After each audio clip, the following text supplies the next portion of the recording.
Tu es déjà dans la deuxième phase de ta vie sans même t'en rendre compte. L'âge minimal de mortalité a été défini à 70 ans. Ce qui signifie que quoi? Que la majorité d'entre nous ne vivons pas jusqu'à atteindre 70 ans. Et malgré cela, la phase de la vie, elle est encore redéfinie à 5 étapes basées sur ces 70 ans. Et ce qui est le plus pire, c'est que si tu rates la deuxième phase, tu ne réussiras jamais dans la vie. Car c'est elle qui définit si tu dois réussir ou tu dois échouer. Sans plus tarder, parlons des 5 phases nécessaires à ta croissance et comment tu dois les maîtriser. La première phase, elle est très simple. C'est la phase de l'insouciance. Elle commence généralement à partir de 0 à 18 ans. Là, tu es insouciant. Tu dépends principalement de tes parents. Tout est gratuit. Tu vas à l'école.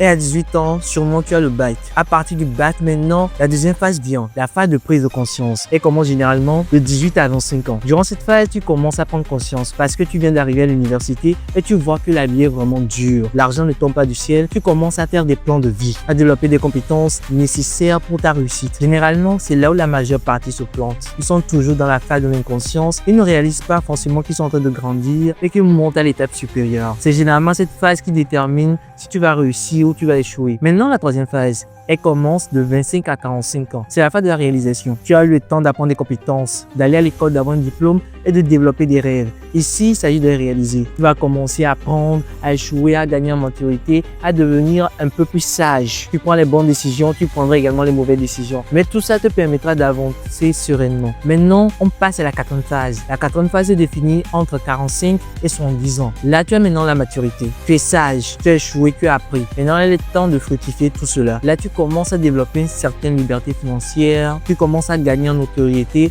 en crédibilité et en confiance. Là, tu inspires beaucoup. Tu deviens un référent dans ton domaine. Maintenant, passe à la dernière phase, la phase de 70 ans et plus, la phase de la paix intérieure. Là, tu commences à vieillir, tu es un pas dans la tombe, tu vas bientôt partir. Donc, tout ce que tu veux désires plus de l'argent, mais la paix intérieure. Tu veux vivre en harmonie avec toi-même, peut-être vivre avec tes petits-enfants si tu en as, vivre tes derniers instants avant de partir. Mais généralement, c'est comme ça la vie se définit. Et si tu as tendance à rater une de ces phases, ce qui va arriver, c'est que la nature a horreur du vide. Ce qui signifie que quoi? Tôt ou tard, tu devras combler ces phases. Si tu en rates une, ça te fera encore un double travail. D'où tu ne réussiras pas parce que l'échec va te poursuivre. Au lieu d'avancer sereinement dans ces phases, tu auras toujours un décalage et ça va te faire perdre du temps. Là, tu insulteras le monde, tu crieras sur la société que le monde est injuste. Rien n'est injuste. C'est parce que tu n'as pas compris que la vie était divisée à 5 phases et qu'il fallait t'appliquer pour réussir. Soit aujourd'hui, tu prends conscience et tu commences à avancer, soit tu restes dans ta bêtise et tu risques de voir la vie s'envoler et de regretter plus tard en disant « si je savais ».